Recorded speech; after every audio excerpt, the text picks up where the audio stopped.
Hey guys! Tonight we step into a world where moonlight drips through silver leaves and ancient oaks stand like silent sentinels watching your every move. You trudge into this forest under the soft glow of Artemis's pale orb, feeling a whispered chill brush your neck. You probably won't survive this without at least one unexpected goosebump. So before you get comfortable, take a moment to like the video and subscribe, but only if you genuinely enjoy what I do here.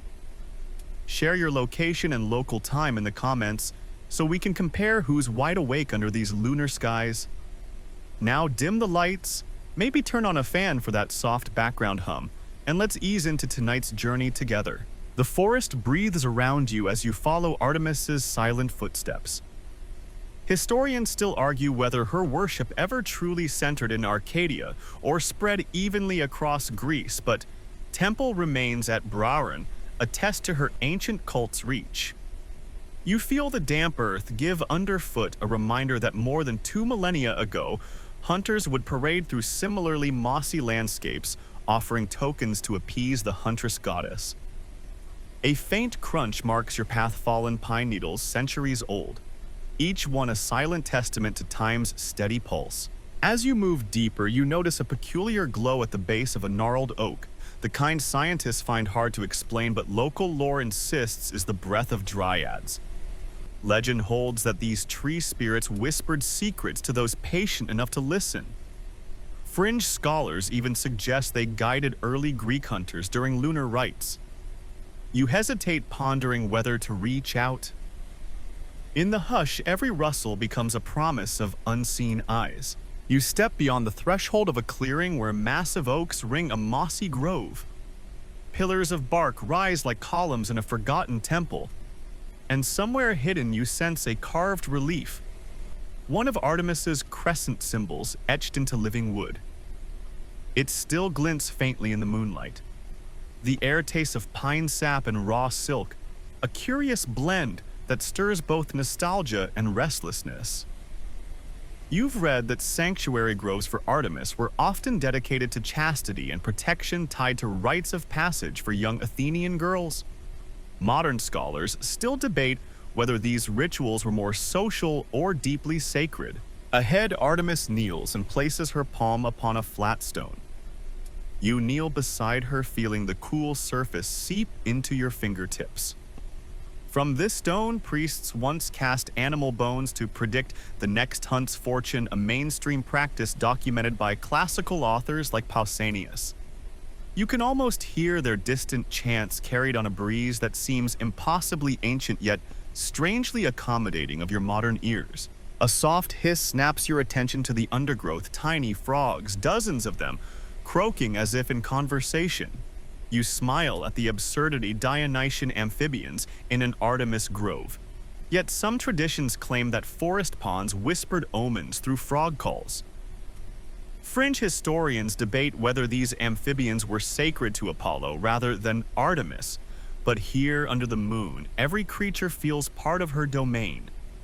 You crouch to watch every breath synchronized with their rhythmic song.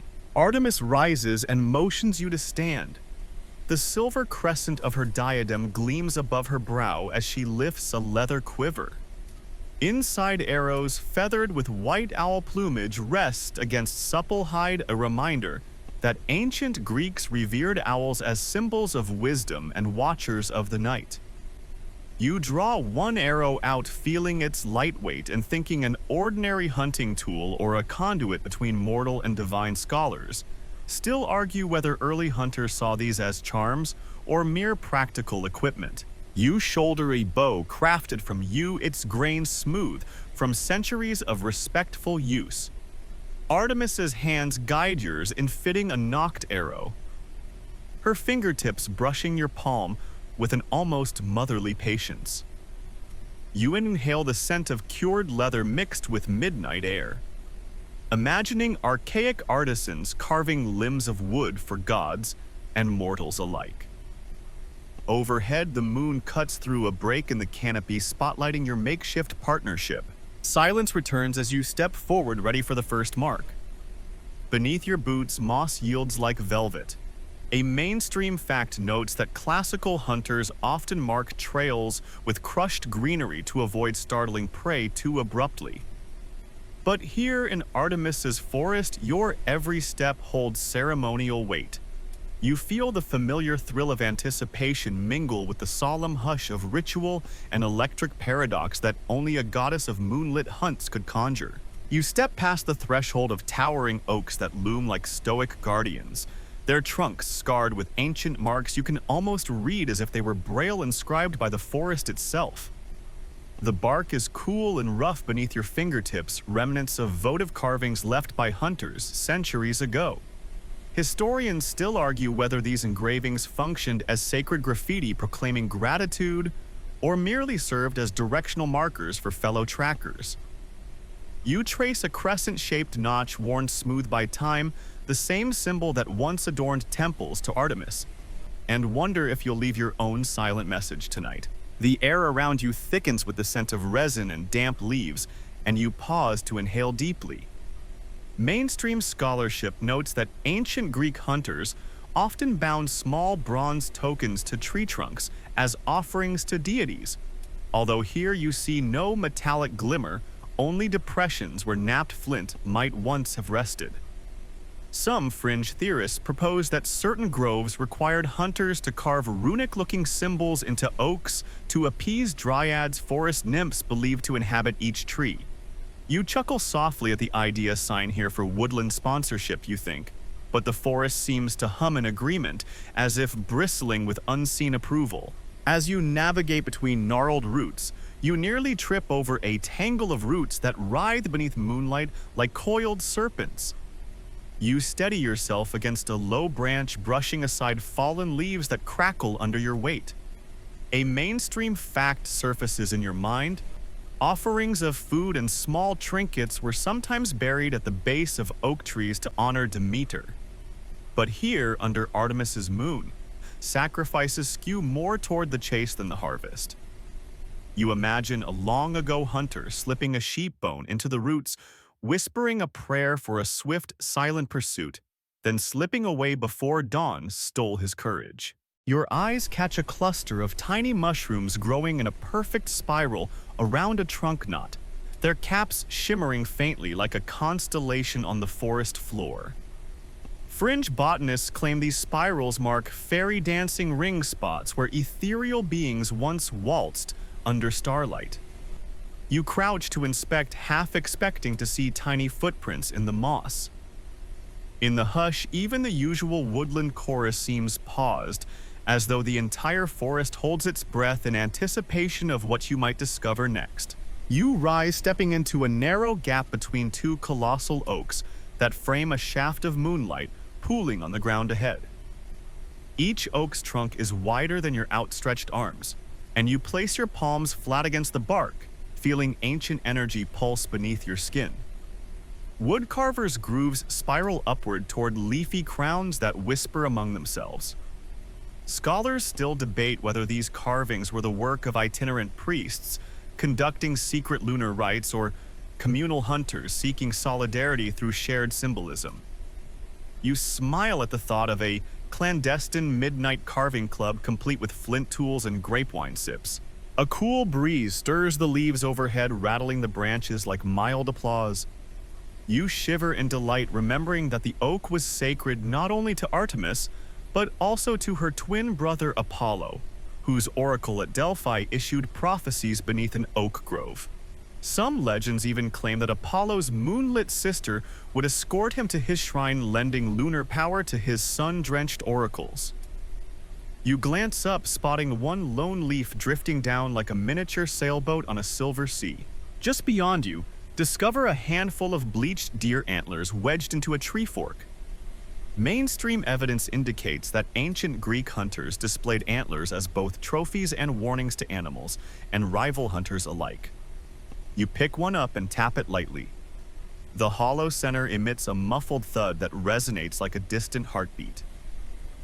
You imagine those antlers once adorned a ritual procession held high by a priest, urging luck untold. Fringe commentators argue that deer remains were also used to channel the spirit of the stag, granting hunters uncanny vision in low light, an echo of the goddess's own uncanny prowess. As you replace the antlers, your foot brushes against a shard of pottery, half buried in moss, a fragment bearing the image of a running doe. Historians still argue whether this style of pottery, known as geometric, served purely decorative purposes or carried encoded prayers woven into its angular patterns. You lift the shard to the moon, noticing how its surface reflects light like liquid silver. A soft chuckle escapes you. Nothing says, "spare a deer," like a broken plate you muse, placing it back with the reverence you'd give a holy relic. You take a moment to press your ear against an oak's trunk, half expecting to hear whispers of long-dead hunters. Instead, you catch the slow, rhythmic creaking of wood expanding in the night's cool embrace. It's a mundane whisper, dull and intimate, yet in this sacred grove, any sound feels like a divine communication. You lean back and exhale, the forest exhaling with you as if sharing your relief at a moment's rest. Ahead, Artemis extends a hand carved with intricate bracelets of silver moonstone and leather. You take it, feeling an unspoken bond form between mortal and goddess. Under her guidance, you pass through a final pair of oak pillars into a deeper, shadow-draped corridor. The grove narrows here, the trees so close their branches intertwine to form a vaulted ceiling. You sense that each carved rune, each antler, and each pottery shard has woven a tapestry of devotion that now carries you forward. Above, the moon dips behind a cluster of clouds, and darkness sifts through the branches like spilled ink. Yet you feel no fear, only a hushed anticipation for what lies ahead. In Artemis's realm, each carved token, each sculpted offering, and every whispered prayer has beckoned you to this silent hunt, and you're more than ready to answer. You trudge forward, and every soft crunch of fallen leaves underfoot seems amplified in the hush of Artemis's domain. The forest floor is a tapestry of moss twigs and the occasional scattering of silvery moon petals from night-blooming flowers. Historians still argue whether these nocturnal blooms were deliberately cultivated in sacred groves or simply thrived in wild pockets, but local lore insists Artemis favored moonflowers for their faint luminescence. You pause, listening to the rhythmic echo of your footfalls, each one a muted drumbeat that resonates through the hush, reminding you that even in silence, movement makes its presence known. A mainstream fact drifts through your thoughts. Ancient Greek hunters often wore leather-soled sandals called hypocnomides to muffle their steps on woodland hunts. You glance down at your own boots, cushioned and modern, yet echoing the same purpose to tread lightly and visibly between you and the creatures you pursue. Moonlight filters through tangled branches above, spotlighting patches of lichen that cling to bark like tiny constellations brought earthward. Fringe naturalists suggest certain lichen species were once harvested by temple priests to create luminescent paints for ritual markings, though chemists still debate whether these compounds truly glowed or simply appeared iridescent under certain oils. Your eyes catch flickers of movement at the edge of peripheral vision shadows, peeling away from tree trunks, like shy dancers slipping backstage.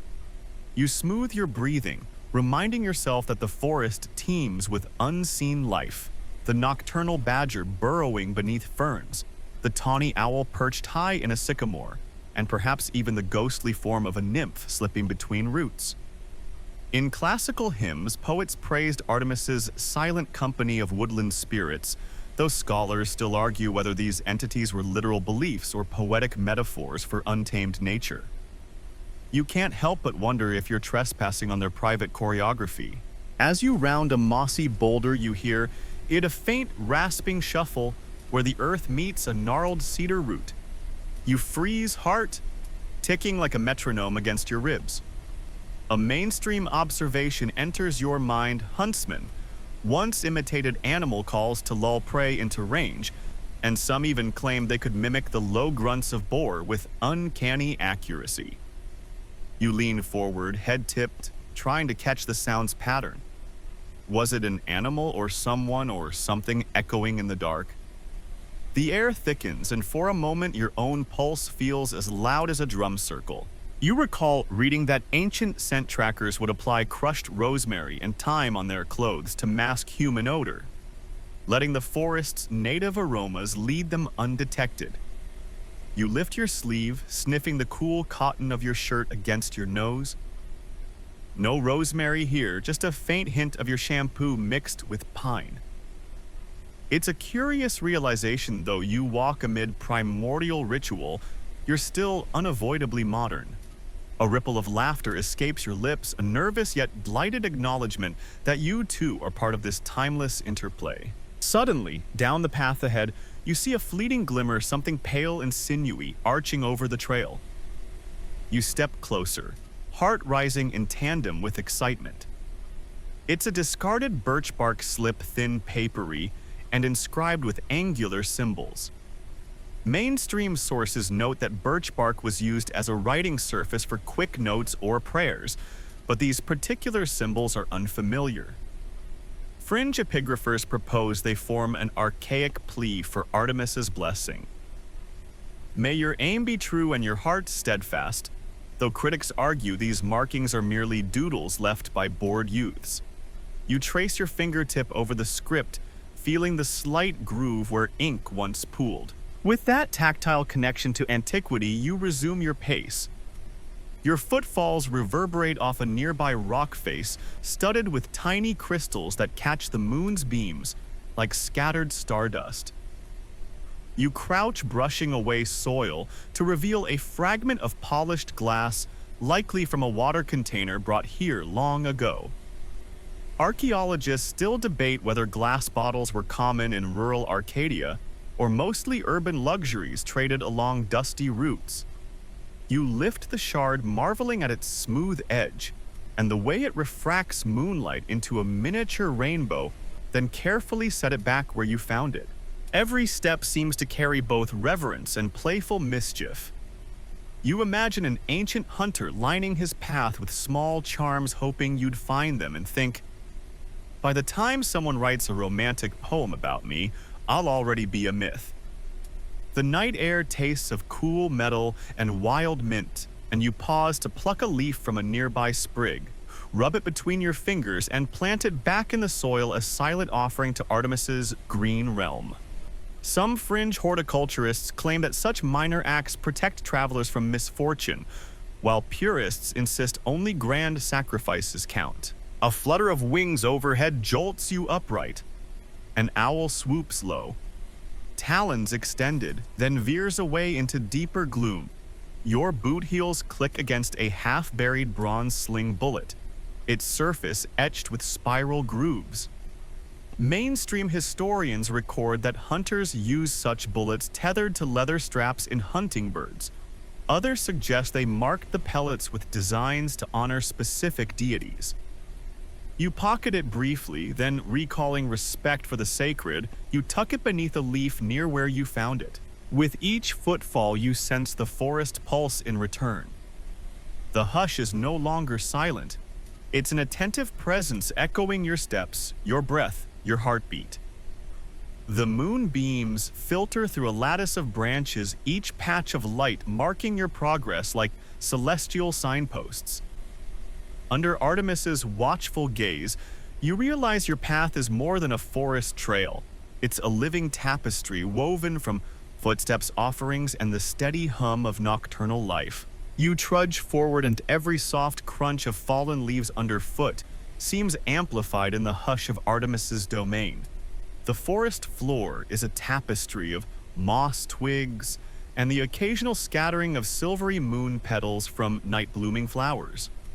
Historians still argue whether these nocturnal blooms were deliberately cultivated in sacred groves or simply thrived in wild pockets, but local lore insists Artemis favored moonflowers for their faint luminescence. You pause, listening to the rhythmic echo of your footfalls, each one a muted drumbeat that resonates through the hush, reminding you that even in silence, movement makes its presence known. A mainstream fact drifts through your thoughts. Ancient Greek hunters often wore leather-soled sandals called hypocnomides to muffle their steps on woodland hunts. You glance down at your own boots, cushioned and modern, yet echoing the same purpose to tread lightly, invisibly, between you and the creatures you pursue. Moonlight filters through tangled branches above spotlighting patches of lichen that cling to bark like tiny constellations brought earthward. Fringe naturalists suggest certain lichen species were once harvested by temple priests to create luminescent paints for ritual markings, though chemists still debate whether these compounds truly glowed or simply appeared iridescent under certain oils. Your eyes catch flickers of movement at the edge of peripheral vision shadows, peeling away from tree trunks like shy dancers slipping backstage. You smooth your breathing, reminding yourself that the forest teems with unseen life. The nocturnal badger burrowing beneath ferns, the tawny owl perched high in a sycamore, and perhaps even the ghostly form of a nymph slipping between roots. In classical hymns, poets praised Artemis's silent company of woodland spirits, though scholars still argue whether these entities were literal beliefs or poetic metaphors for untamed nature.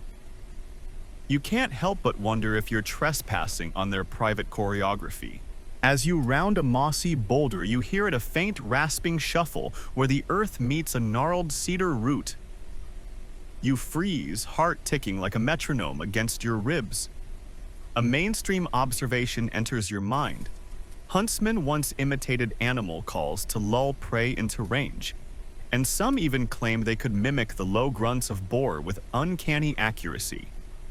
You lean forward, head tipped, trying to catch the sound's pattern. Was it an animal or someone or something echoing in the dark?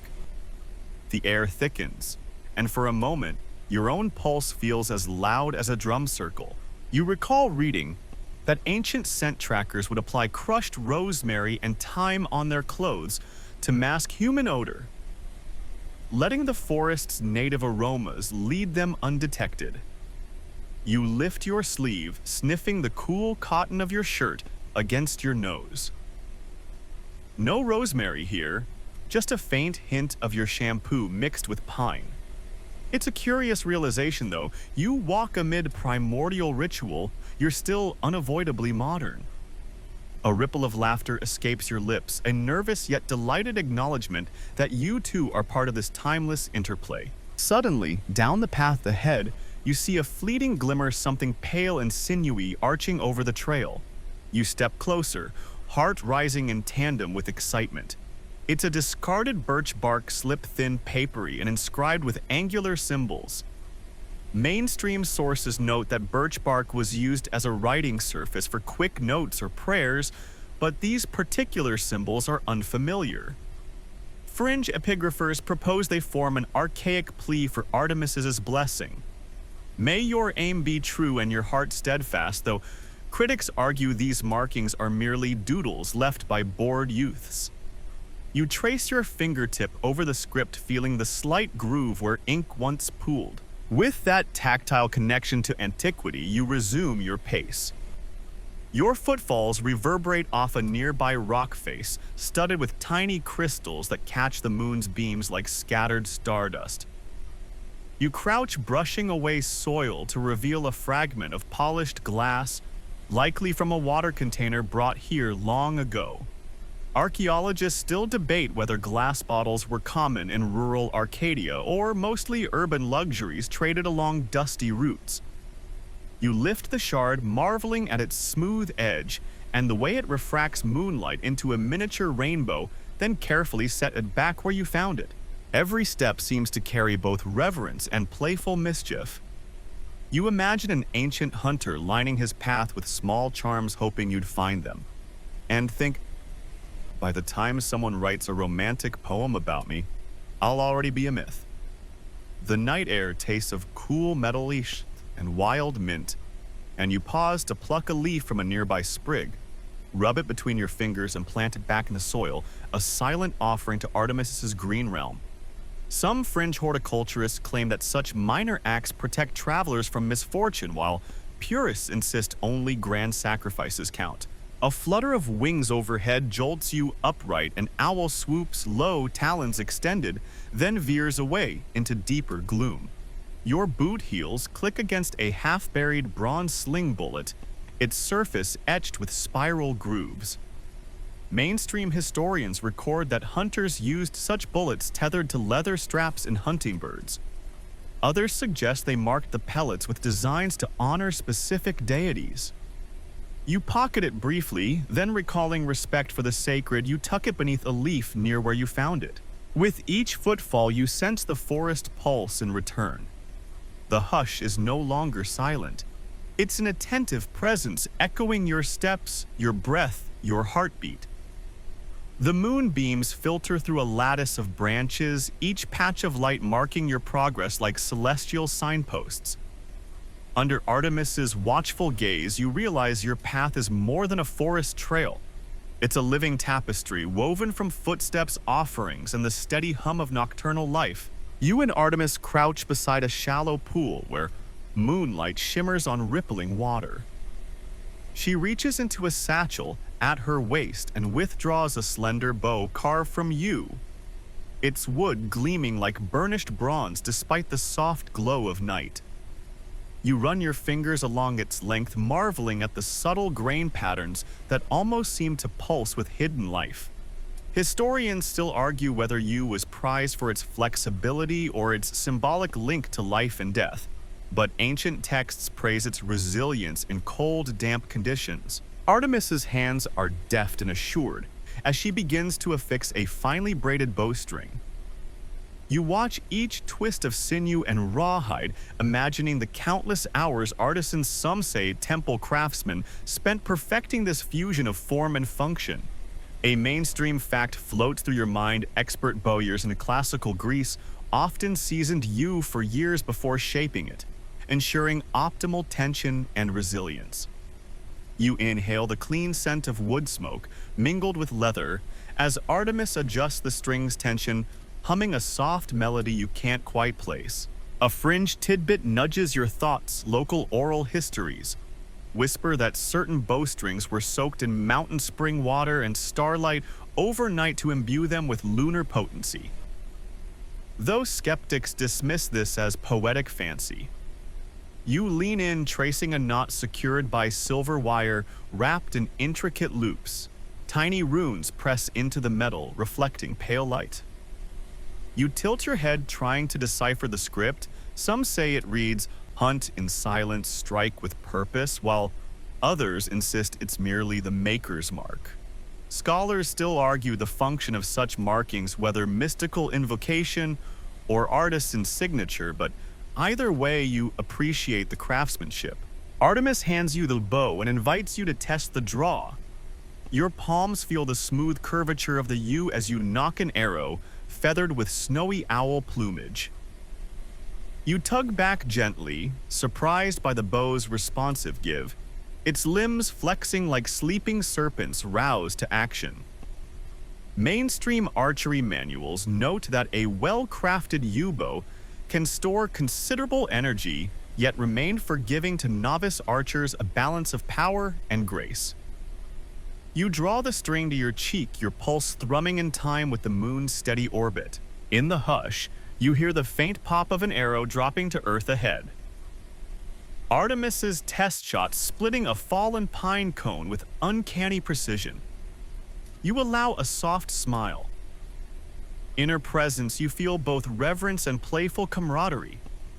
A fringe scholar once proposed that Artemis's arrows were fashioned from starlight itself, not wood, and that any mortal reproduction would inevitably fall short.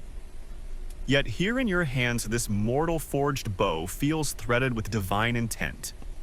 You marvel at the paradox: an instrument born of earth, yet hewing through the veil between mortal and immortal. You raise the bow again and align your sight with a distant flickering torch someone left burning near a stump. The flame dances in the wind, casting wavering shadows across the grove's perimeter. You inhale pine-scented air and exhale softly, reminding yourself of a mainstream tip. Steady breathing anchors your aim. You let the muscles in your back engage, elbow firm, shoulder relaxed. The bowstring hums against your fingertips like a silent chant. At the instant you release, time seems to stretch a suspended heartbeat, where arrow and bowstring merge into a single whisper of motion. The arrow arcs smoothly, catching another beam of moonlight before disappearing beyond the trees. A distant thud signals a clean hit, though you can't see the target you trust. Artemis's approving nod. She murmurs, "Well done," in a voice that rustles like silk caught on breeze. You hide a grin. 2 words from a goddess feel weightier than praise from a king. While you reset another arrow, you notice a curious shine on the ground, a small pile of discarded arrow feathers laid out in a neat fan shape. Mainstream guides detail how trackers would leave feather offerings to signal respect when they borrowed a familiar hunting path. Yet this arrangement seems too deliberate.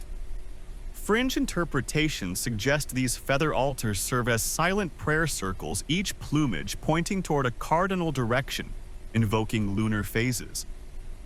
You step carefully around them, reluctant to disturb what feels like a chorus of whispers dedicated to Artemis's silent vigil. With 3rd arrow notched, Artemis steps back, her silhouette framed by silvered foliage. She watches you without blinking, body still, breath hushed. You raise your bow, feeling tension ripple from the string into your chest. Then you let go. The arrow whistles, cleaving through the night air, and you almost lose sight of it as it vanishes into a thicket. You wait, breath held, until a faint crunch and a second thud confirm your aim remained true. You lower your bow and exhale in unison with Artemis. The breeze shifts, carrying the scent of crushed fern and distant hearth smoke, an aroma you associate with rustic mountain villages. A mainstream detail surfaces after a successful bow test. Hunters would kindle a small fire to toast a simple feast of venison or bread, marking communal celebration. But here only the hush remains, punctuated by your heartbeat and the soft creak of yew wood settling. Artemis steps closer and traces a finger along the bow's grain, her touch leaving a warm resonance that lingers. In your hands, she whispers, this bow becomes more than weapon. It's a promise. You search her eyes and find no arrogance, only quiet expectancy. You realize that the delicate balance of wood sinew and moonlight demands respect, lest its power turn capricious. Historians still argue whether rituals accompanied bowcrafting or emerged solely in myth. But under this vaulted canopy, ritual feels woven into every fiber. Together, you lift the bow creator and chosen wielder, united in purpose. The weight is comfortable now. The sinew hums against your palm like a secret song. You feel the raw potential thrumming through your fingertips, ready to spring into action at the slightest provocation. Under Artemis's watch, you sense this weapon is more than an instrument of hunt. It's a conduit of silent dialogue between mortal will and divine design. As you lower the bow, the moon breaks through a drifting cloud, spotlighting the glimmer of silver wire and etched runes. You trace that shine for a moment, then look to Artemis, feeling both grounded and elevated. This bow, once mere timber, has become a living relic of your silent hunt, a bridge between your breath and the hush of eternity. You follow Artemis along a narrow game trail, illuminated by slivers of moonlight, weaving through dense foliage. Each step feels purposeful, as though the forest itself is guiding you towards secret paths, known only to its divine patron. Historians still argue whether these winding routes formed part of organized hunting expeditions or served as solitary pilgrimages for devoted worshippers. But countless remains of stone markers along remote ridges suggest both were possible. Moonbeams catch on clusters of dew-kissed ferns, lining the trail, making them sparkle like emerald lace against a velvety backdrop. A mainstream fact comes to mind: ancient Greek hunters often used fern fronds to muffle their presence while lying in wait, bending the fronds over themselves to create makeshift blinds. Yet here, under Artemis's oversight, you sense a deeper significance. Each fractal of greenery seems to hum with verdant life force, Fringe herbalists still debate whether certain ferns emitted mild sedative compounds to calm prey, though modern analysis suggests the effect was likely psychological, not chemical. Your boots sink into soft earth near an overturned stump, revealing faint tracks etched into the mud. You kneel, brushing away fallen leaves to reveal the indentations of cloven hooves, likely a young deer stumbling through on velvet soft legs. Scholars still argue if tracking deer was the primary focus of early Greek hunts or simply practice for more formidable quarry like boar. Either way, you trace the tiny imprints with gentle reverence. Follow their path, Artemis seems to say with a slight nod. Further along, the trail widens into a small clearing where polished stones form a crude circle, an unassuming grove within the grove. You step inside, feeling a subtle shift in atmosphere. Mainstream archaeology notes that such stone circles occasionally mark ritual sites for woodland deities, though in Arcadia they were often temporary and modest compared to marble shrines. Fringe researchers speculate these circles once hosted moonlit dances by acolytes, their feet stirring dust into spirals that caught starlight. You crouch to examine one stone closely, noting faint crescent scratches along its edge. A gentle breeze ripples through the gap, carrying strands of dry leaf debris in lazy spirals around your ankles. You stand, stepping closer to the center, where a single moonlit pebble glows like a dropped star. You pick it up, feeling its smooth surface pulse subtly in your palm. Mainstream evidence suggests hunters sometimes carried lucky stones, smooth pebbles said to bear the goddess's favor. Yet Fringe lore goes further, claiming these stones stored lunar energy when held at midnight, releasing it during hunts or healing rituals. You tuck the pebble into your satchel, mindful of its silent promise. Overhead branches arch to form a natural dome, each leaf edge aglow with reflected moonlight. You tilt your head back, marveling at the way individual leaves seem to shimmer in collective harmony. It's as though the entire canopy participates in a slow celestial wave. Scholars still debate whether Greek ritual groves were chosen for particular tree alignments or simply convenience, but this spot feels intentionally curated by nature itself. You let out a soft laugh.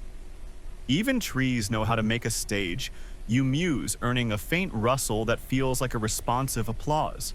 At the clearing's fringe, Artemis reveals a hidden alcove carved into a granite outcrop. Inside the stone wall bears petroglyphs of a hunters in procession behind a stag crowned with a silver halo. You step into the niche, running fingertips across deeply etched lines. Mainstream translations interpret these scenes as celebratory commemorations of communal hunts, while fringe critics argue they encode sacred rites of spiritual transformation from mortal to divine hunter. You press your palm against the cold rock, sensing traces of ancient ceremony lingering in its grooves. As you exit the alcove, Artemis points toward a distant ridge where moonlight paints the hillside in ghostly gradients. Silhouetted pine stands punctuate the slope like silent guards. You realize with a thrill that this may be the vantage point from which the final hunt commences. The path narrows again, winding upward through bracken and low-hanging branches. Each footfall feels charged with anticipation. Every rustle of leaf and snap of twig heightens your awareness. A soft chuckle escapes you as you steady yourself on a protruding root. If this is a test, I'm ready for my divine diploma. Artemis doesn't reply, but you sense her amused approval. You stand shoulders squared and resume the ascent, each step leading you deeper into the mythic heart of this moonlit world, your silent hunt unfolding with every cautious whisper, soft stride. You push aside a curtain of ivy to reveal a hidden shrine nestled at the base of a massive beech tree. The shrine's surface is smooth stone carved long ago into a shallow basin that catches moonlight like liquid silver. Historians still argue whether such grottos were naturally occurring or deliberately hewn by worshippers, but archaeological surveys at Mount Lycaon uncovered similar semi-subterranean chambers used in Artemis's cult. You step closer, the scent of damp moss mingling with faint traces of incense that linger like half-remembered dreams. In the basin, pebbles, arranged in a spiral pattern, catch your eye. A mainstream fact, ancient worshippers often laid stones in concentric circles to symbolize cyclical nature and divine order. Yet these spirals seem too precise to be random offerings. Each pebble glows with dew under the moon's gaze. Fringe folklorists propose these lunar spirals served as meditative maps guiding devotees through stages of ritual trance, though. Skeptics insist they're nothing more than decorative rock art. You crouch and trace the spiral's outer edge, feeling the cool roundness of each stone against your palm. Above the basin, a crescent carved in low relief arches toward the sky. Its tip is chipped perhaps by centuries of rites.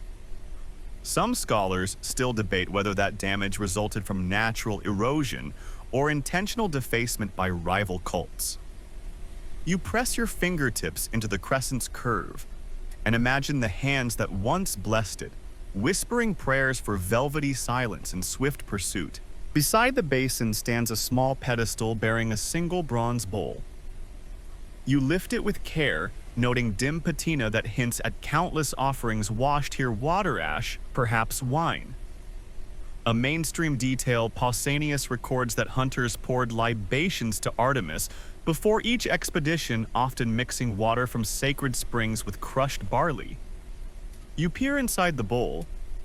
Traces of purple stain cling to its rim, suggesting remnants of grape wine. Fringe chemists still argue whether such stains indicate red wine or crushed elderberries used in local harvest ceremonies, but either way, you sense the bowl's silent history pulsing beneath your fingertips. You set the bowl aside to examine the shrine's backdrop, a rough-hewn niche carved into the tree's living root. Within a scattering of delicate offerings rests a handful of white pebbles, a cluster of withered laurel leaves, and a lone deer antler tine. Mainstream evidence notes that laurel was sacred to Apollo, yet in Artemis's groves, its presence may honor her twin brother's watchful wisdom.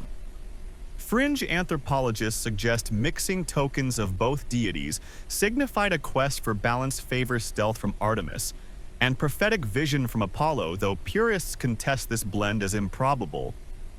You lift a laurel leaf, its veins crisp and brittle, and drop it back with respectful care. The shrine's far wall bears a mosaic of tiny shells embedded in clay, ostensibly marine debris transported from distant shores. Historians still argue whether coastal pilgrims contributed to inland shrines, or if traders brought these shells as trade goods later repurposed by locals. You imagine the journey a sea snail shell took to arrive here, washed by tides carried in merchant sacks and finally pressed into sacred clay by a humble devotee. You press a thumb over one shell, marveling at its pearlescent interior, catching stray moonbeams. On the ground, a ring of charred wood circles the shrine's perimeter, its blackened splinters shaped into a neat hoop. Mainstream studies confirm that hunters often burned small wooden torches around ritual sites to ward off malevolent spirits before embarking on the hunt. Yet this ring feels almost too perfect, each splinter aligned with careful intention. Fringe paranormal investigators argue these ceremonial burnt circles trapped residual energies, turning the shrine into a temporal portal during full moons, though hard evidence remains elusive. You step over the ring, mindful that you cross from consecrated ground back into the wild. A gentle wind stirs the stray hairs at your nape, carrying a whisper of unseen voices. You catch a syllable, almost foes the Greek word for light, before it drifts away like smoke. You close your eyes, letting the ambient chorus wash over you, perhaps the echoes of pilgrims chanting hymns to Artemis's radiant grace. Scholars still debate whether hymns were sung softly beside shrines or loudly in communal gatherings. Here in this grotto, the hush suggests a private, intimate devotion. You inhale and taste wood smoke and jasmine, an odd combination but one you associate with quiet ritual more than triumphal procession. Stepping back, you notice a fine spray of mica dust scattered on a rootlet shimmering like starlight, captured in branches. Fringe alchemists claim mica was ground into powder and blessed in lunar light to create reflective powders used in nighttime ceremonies. Mainstream archaeometallurgy, however, questions whether mica was valued or simply incidental to local soil composition. You blow gently on the dust. Tiny sparkles dance into the air, drifting like distant fireflies.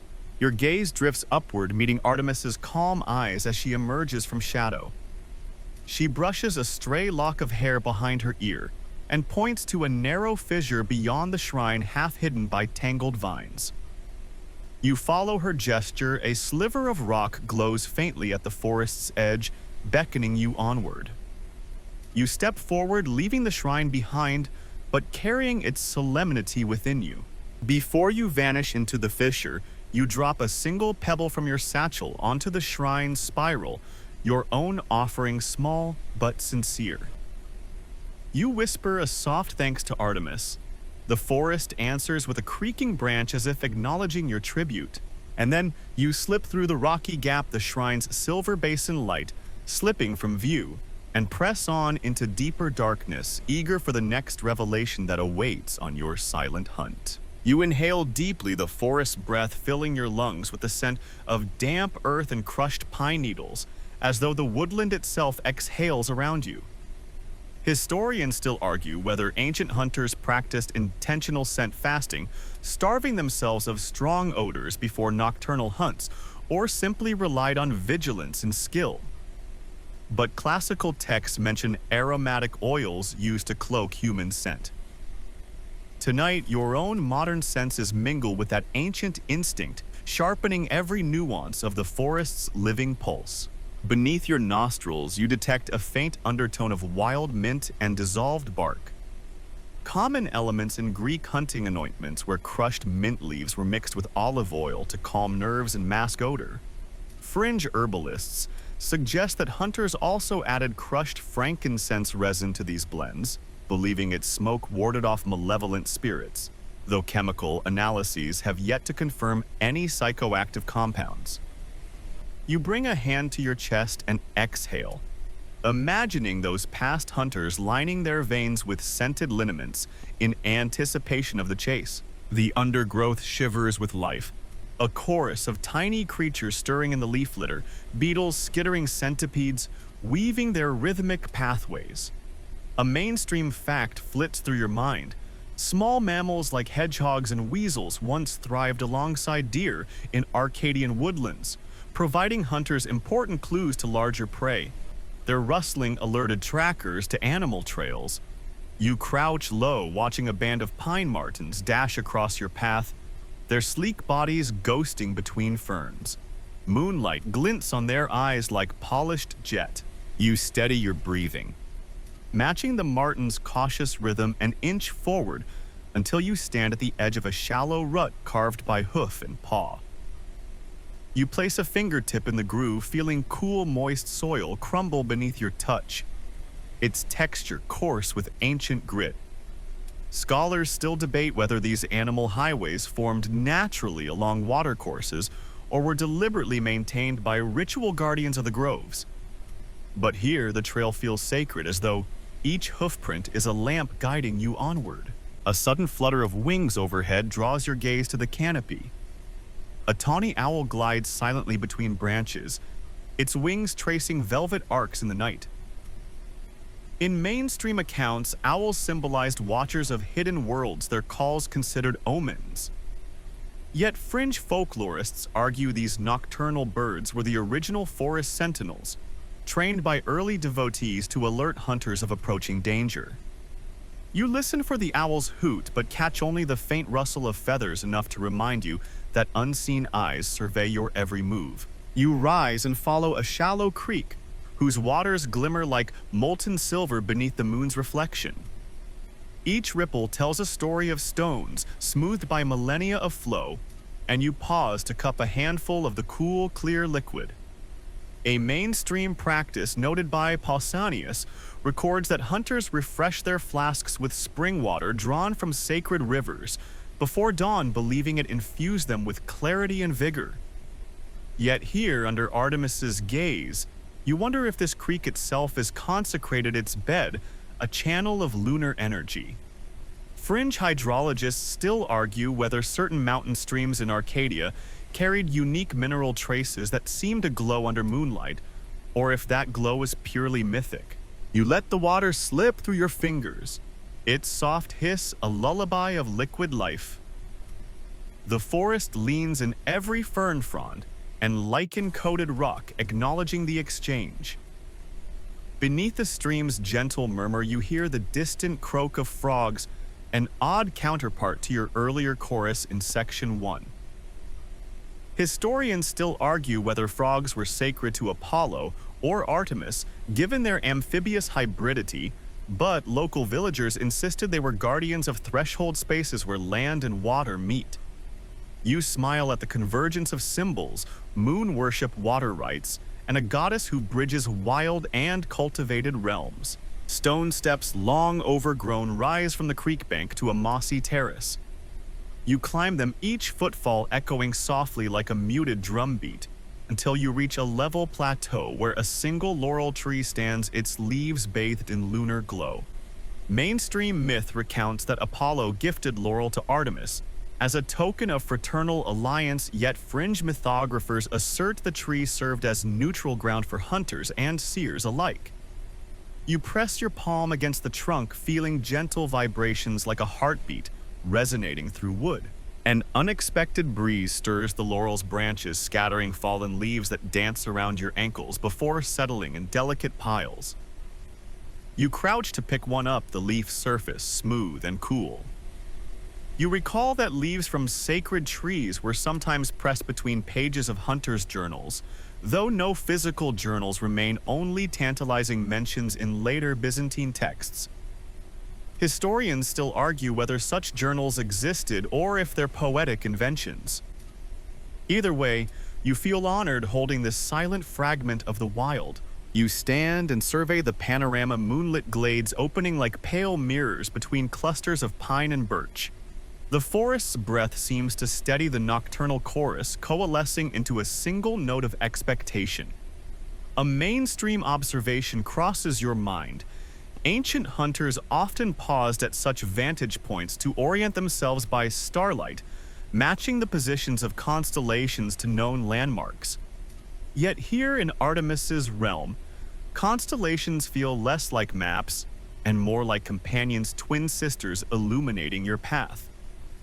Fringe stargazers still debate whether Greek lunar rites included primitive astronomy lessons, teaching initiates to read the heavens as reflections of earthly harmony.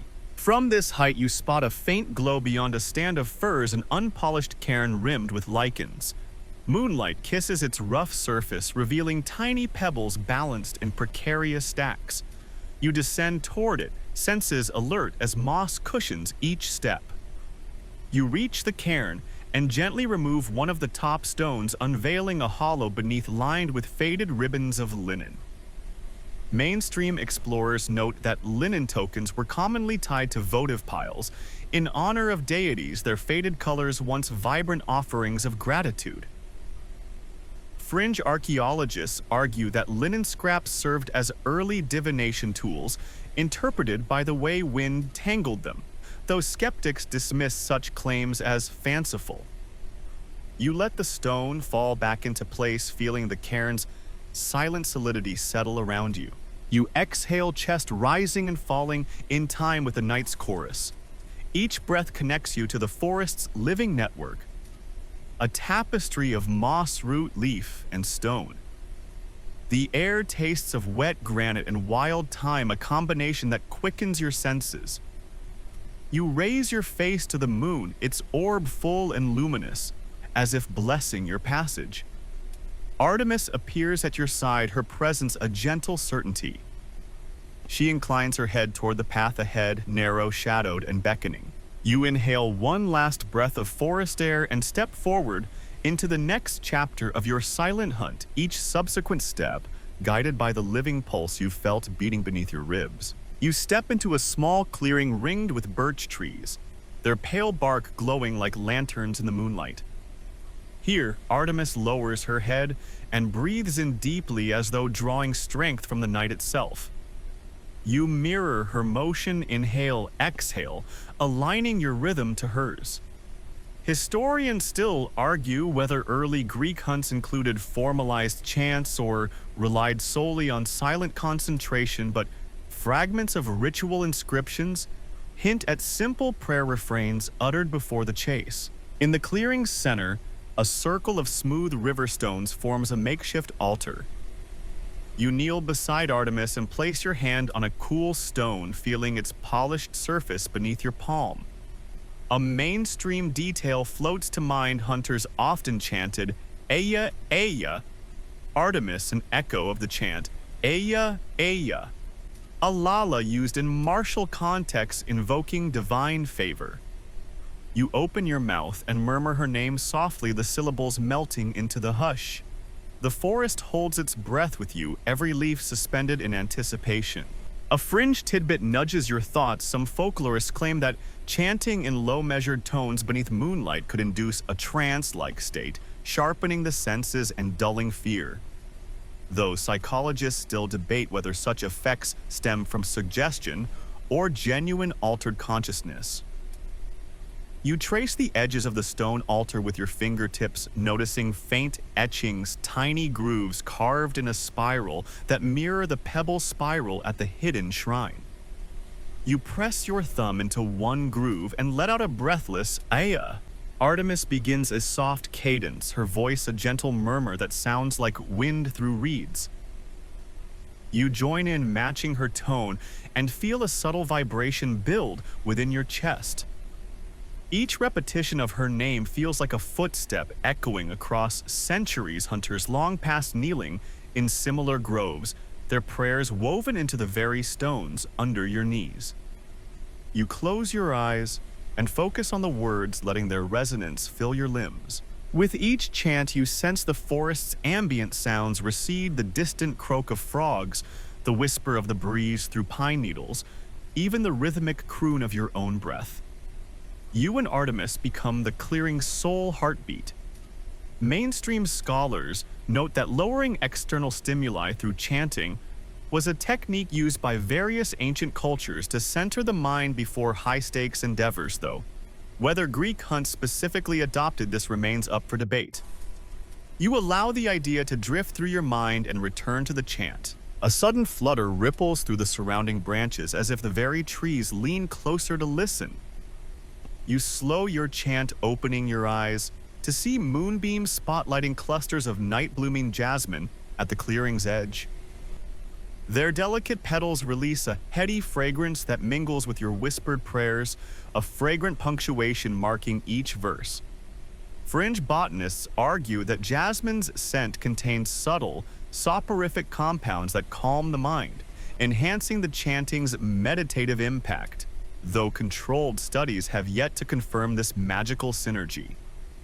You inhale the aroma, letting it thread through your awareness. Artemis shifts her posture, raising her hand to the sky as if channeling lunar energy. You follow her lead, palms upturned, and feel a subtle warmth seep into your fingertips. A mainstream ritual detail emerges. Some ancient rites involved pouring libations, water, wine, or honey over stones while chanting, symbolizing the flow of divine energy. While you carry no liquid here, each whispered invocation feels like a libation of sound, offering your voice to the night and to the hunt. You exchange a brief glance with Artemis, her eyes gleaming with a mix of solemnity and rare warmth. You understand that this chant is not mere ritual. It's a pact binding you both to the forest's silent code.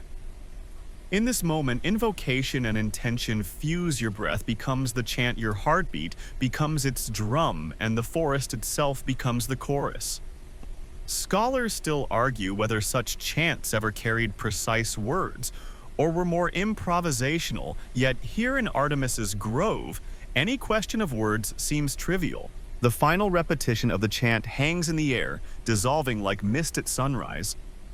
You lower your hands, and the forest exhales, leaves rustling gently as if offering applause. Your muscles feel steadier. Your senses keener, as though the very night has cemented you more firmly in its embrace. Artemis closes the chant with a soft syllable that vibrates in your chest long after her voice falls silent. You rise from the stone altar breath, calm and purposeful. The air hums with latent energy, the hush now alive with possibility. You tuck the memory of the chant into your mind's treasury, knowing you'll recall its cadence when you stand at the moment of striking. With one last glance at the jasmine's luminous blooms, you step forward along a narrow path carpeted with silvered pine needles, each footfall carrying the solemn echo of your nocturnal hymn. You trudge deeper into the grove, every sense primed for the unknown, when a pair of glowing ambers flicker at the edge of your vision. You pause as heart fluttering, like a captive bird, and train your gaze on the underbrush. Their two eyes reflecting moonlight back at you, steady and curious. Historians still argue whether early Greek hunters relied more on keen eyesight or acute hearing in nocturnal pursuits, but cite reports from marathon record hunters using reflective tokens on their togas to spot one another in moonlit terrain. You crouch low, moving silently across damp leaf litter until you're within arm's reach of the glow. The eyes hover between ferns and brambles, pupils dilated, wide rims aglow like torches. A mainstream fact surfaces: small wildcats, perhaps the Eurasian lynx or Mediterranean wildcat, frequented these woodlands and could pause motionless to observe intruders in their domain. You hold your breath, every inhalation calculated to avoid rustling leaves. At last, a sleek form emerges, a wildcat fur, mottled in shades of gray and dusky brown, its tail twitching with cautious curiosity. Fringe naturalists propose that cats in ancient Greece were sometimes trained by temple attendants to guard sacred groves, though mainstream zoologists still debate whether domestication of felines predated the Hellenistic era. You smile at the prospect of a feline shrine keeper, but this creature seems entirely wild, an untamed sentinel dispatched by moon and leaf. Its gaze meets yours, an unspoken dialogue of hunter and hunted, observer and observed. You remember the chant from the stone altar, the way your voice poured into the night like water into a basin. This wildcat seems drawn to that echo of invocation, as though your whispered hymn carried on the wind had coaxed it from shadow. You can almost believe the fringe claim that lunar chants attracted nocturnal beasts. Those skeptical scholars still argue that animal behavior is driven by biology, not ritual. You resume walking, and the wildcat follows at a measured distance, melted into the gloom, yet always present. Every few steps, its eyes blaze like tiny moons beneath bristled brows. You recall that ancient hunters sometimes left scraps of meat to ease passage through predator territories, though accounts vary on whether they were feeding beasts or testing their courage. You reach into your satchel, consider offering a piece of dried venison, but decide against it. After all, you're here to accompany Artemis, not bribe woodland denizens. Instead, you press forward along the narrow corridor of ferns, the wildcat flanking your right shoulder like an ethereal guide. Moonlight filters through overhead leaves, forming shifting mosaics on your path, spots of silver that dance with each rustle. A mainstream detail surfaces. Greek hunters once fashioned small bronze mirrors to catch starlight and signal across distances, a practice documented in Hellenistic treatises. You imagine a tiny mirror hanging from the wildcat's collar, though the notion seems too fanciful, yet under Artemis's realm, small miracles feel plausible. A subtle rustle ahead draws both your attention and the wildcat's. You crouch behind a fallen log and see in the dim glow a family of forest hares grazing on tender shoots. Their ears twitch as they nibble, and you marvel at their soft fur glistening under moonbeams. Fringe folklorists suggest that hares symbolized feminine cunning and were sacred to Artemis, though mainstream mythographers still debate whether these animals were ever intentionally revered or simply noted for their elusiveness. You observe silently, unwilling to disturb their midnight feast. The wildcat edges closer, each paw-fall measured and mute. You sense it respects the hare's space content to watch rather than pounce. Here in this moment, predator and prey coexist under a shared silver sky, a living tableau of the goddess's balanced realm. You exhale in wonder. Only Artemis could broker such a truce, you murmur. When the hares bound away into deeper brush, the wildcat shifts its gaze back to you and brushes against your leg in a soft, trusting gesture. You steady your shock after all most instructions caution against close wildlife encounters. Yet here you feel honored rather than endangered. You crouch to stroke its fur, noting how surprisingly warm it is against the chill night air. You recall that fringe groomers claim wildcat fur was once harvested for ritual robes, though mainstream ethics and modern conservation veto any such practice now. Rising. You continue along the path with the wildcat padding beside you like a guardian spirit. Moonlight highlights its graceful silhouette, and you realize you've developed a silent partnership, mortal follower and lunar sentinel. You glance at Artemis's outline ahead, her body poised bow at ready eyes scanning the darkness. She moves with an economy of motion that suggests a predator's focus, every muscle coiled and attuned. You resume your journey, stepping over exposed roots that glow with bioluminescent fungi, tiny specks of light like terrestrial stars at your feet. Fringe mycologists propose these fungi emit light to attract insects that aid spore dispersal, though mainstream mycology debates whether the glow serves a communicative function or is merely metabolic byproduct. You bend to inspect a cluster, its cap flickering in rhythm with distant wind chimes of leaves. As you straighten, you notice the forest canopy opening onto a meadow hidden beyond ferns and briars. The wildcat pauses, eyes alight, as if confirming your destination. You step into the clearing, heart quickening. Moonbeams flood the open space, spotlighting tall grasses swaying in a gentle breeze. In the center, a crude wooden target rings, painted in luminous white, stands waiting. You shoulder your bow, feeling the journey's crescendo in every sinew. The wildcat settles at the meadow's edge, still vigilant. You inhale the meadow's scented air, a mingling of nightcap blossoms and crushed thyme, and remember a mainstream note. Thyme was sacred to Artemis, often strewn along altar paths to purify pilgrims. You breathe it in deeply, letting its herbal warmth steady your hands. Ahead, Artemis lifts an arched brow and nods, inviting you to test your aim once more. You draw your bow feathers whispering against your cheek and exhale in a single fluid motion. The world narrows to moonlit point and target ring. You release, and the arrow hums like a whispered secret before embedding in the center.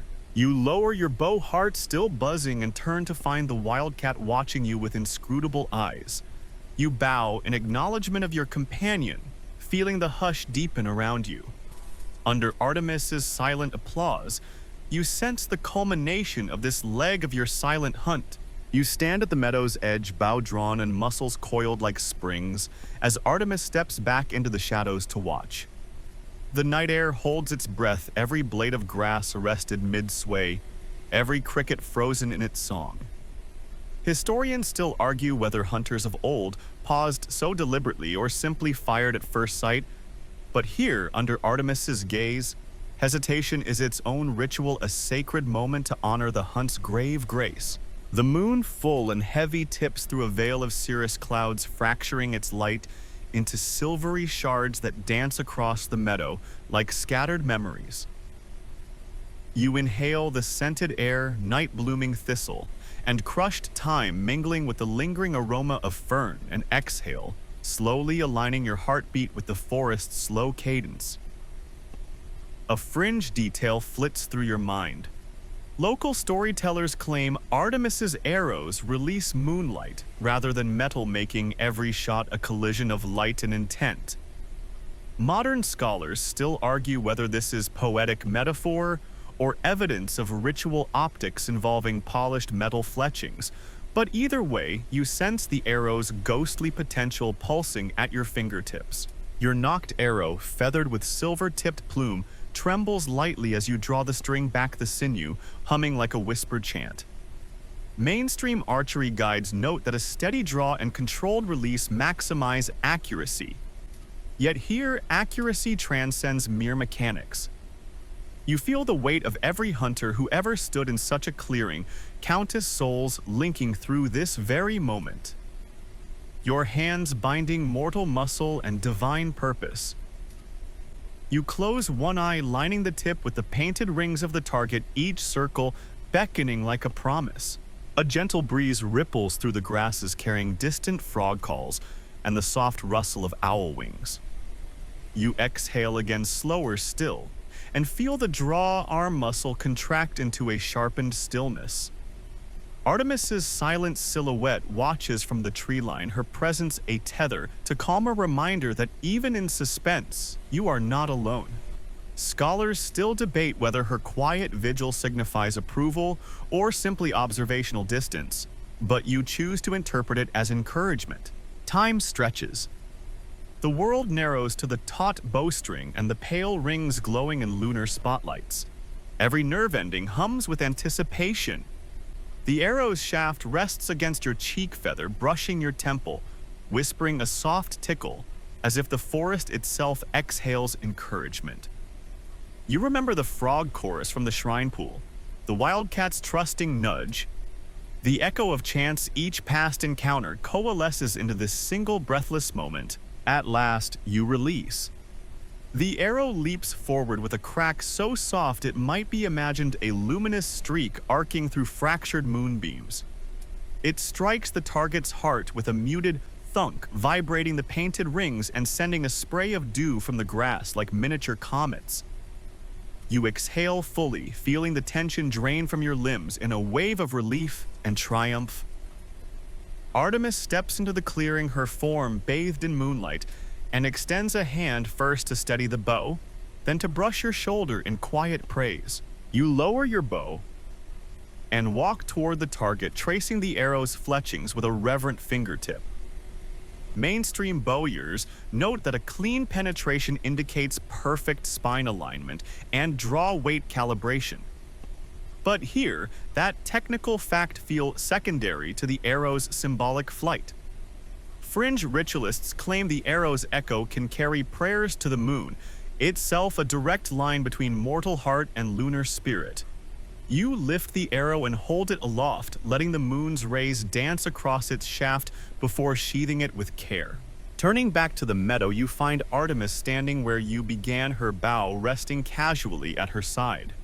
You release a humble half-bow, an echo of ancient courtly gestures, and she inclines her head in approval.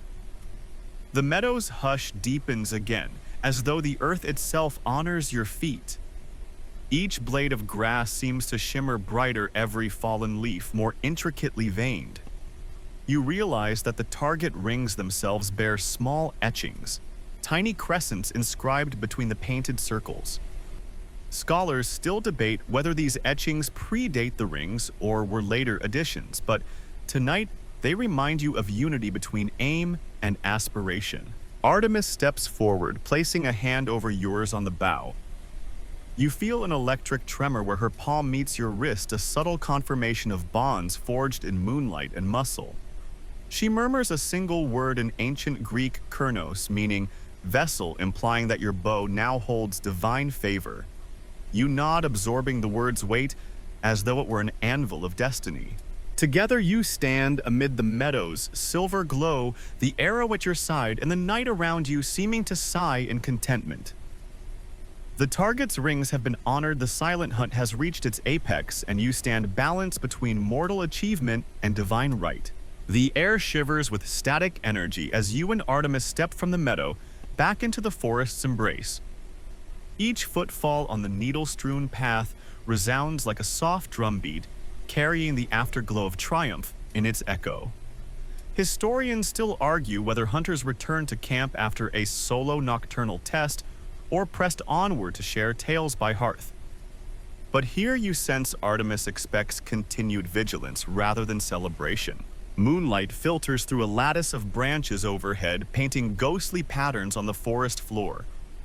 You inhale, tasting the cool night, an elixir distilled from pine resin and dew. A fringe detail flits through your senses. Some mythographers claim Artemis's followers scented their cloaks with crushed laurel and juniper berries to echo the goddess's dual facets, healer and huntress, though modern analyses find little evidence of widespread berry use. You rub your palms together, imagining the resinous berries between your fingers. Ahead, you glimpse a cluster of luminous mushrooms clinging to a decaying log. Their bioluminescent caps glow faintly, guiding your steps like tiny lanterns. A mainstream fact arises: certain fungi emit light due to a chemical reaction involving luciferin and luciferase attracting insects that aid in decoding fallen wood. Fringe lore suggests these mushrooms marked sacred pathways to Artemis's hidden domains, though scientists still debate whether ancient Greeks recognized bioluminescence or dismissed it as woodland oddity. You step lightly around them, respecting what you jokingly think of as fungal street lamps. As you continue, the hush deepens. No frogs croak, no leaves rustle, save for your passing. You sense a threshold ahead, delineated by two ancient sycamores standing like silent pillars. Their trunks are carved with faint crescents and arrows worn nearly smooth by centuries of rain. You pause between them, placing a hand on each trunk, feeling a cool pulse beneath the bark. Mainstream archaeologists note that paired tree gateways were common markers for entry into consecrated groves, but fringe researchers argue they symbolize the goddess's duality, twin guardians of transition. You step through, crossing an invisible line into deeper, wilder territory. Immediately, the ground slopes gently downward, and you descend into a shallow ravine where the moon's light dims behind overhanging branches. The scent shifts, musk of wild boar and damp stone replacing pine. You inhale the heavier aroma, noting how it anchors you to earth rather than sky. Historians still debate whether boar hunts were central to Artemis's cult or predominantly masculine rites, but late accounts describe sacrificers presenting boar tusks at shrines as powerful symbols of bravery. You square your shoulders, alert to possibility. A low grunt rumbles through the ravine, echoing against the stone walls. You freeze, heart thudding. The sound repeats, closer, guttural, and resonant. You recall mainstream hunting practices. Trackers would decipher such grunts to gauge a boar's size and mood, deciding whether to engage or evade. Fear prickles at your spine, but you steady yourself, recalling the chants and arrow strikes that have carried you this far. Fringe hunters believe that only those anointed by Artemis could safely confront boar in her realm, shielded by ritual favor. You murmur "Ea Artemis" and press onward. The ravine turns, revealing at its heart a small pool of water, still as glass, reflecting the moon's face. Around its edge, shallow footprints, wide and rounded, imprint the muddy bank. You crouch to examine them. Mainstream wildlife experts identify the prints as belonging to a wild boar sow, not an adult male, smaller, lighter, yet cautious in its movement. You trace the print's curve with a fingertip, feeling the swampy soil collapse softly beneath your touch. Suddenly, a snort shatters the silence as a massive form crashes through underbrush above you. You drop into a low crouch, bow at ready. Moonlight flashes on a coil of tusks and mud-splattered hide as the boar emerges, its eyes glinting with primal intelligence.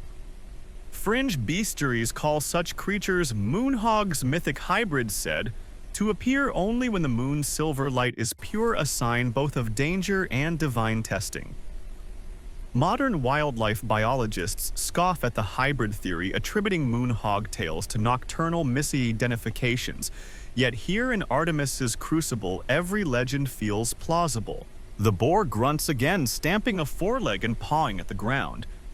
You steady your breathing, feet planted in the soft earth. Arrow nocked and ready. Artemis steps beside you, her presence a silent anchor. You lock eyes with the creature, wild and unbroken, its silhouette powerful against moonlit stone. You realize this moment fuses every lesson you've learned. Footsteps, hushed senses, sharpened bow, mastered ritual, honored. You draw the bow back, sinew humming with tension, imagining the arrow's flight guided by Artemis's silver gaze. The boar's tusks flash in the moonlight as it lunges forward, charging with earth-shaking force. Your breath catches muscles coiling for release. In that heartbeat's pause between hunter hunted and moon, you step forward into your destiny. You brace yourself as the boar's massive bulk hurtles toward you, hooves thundering against the ravine floor.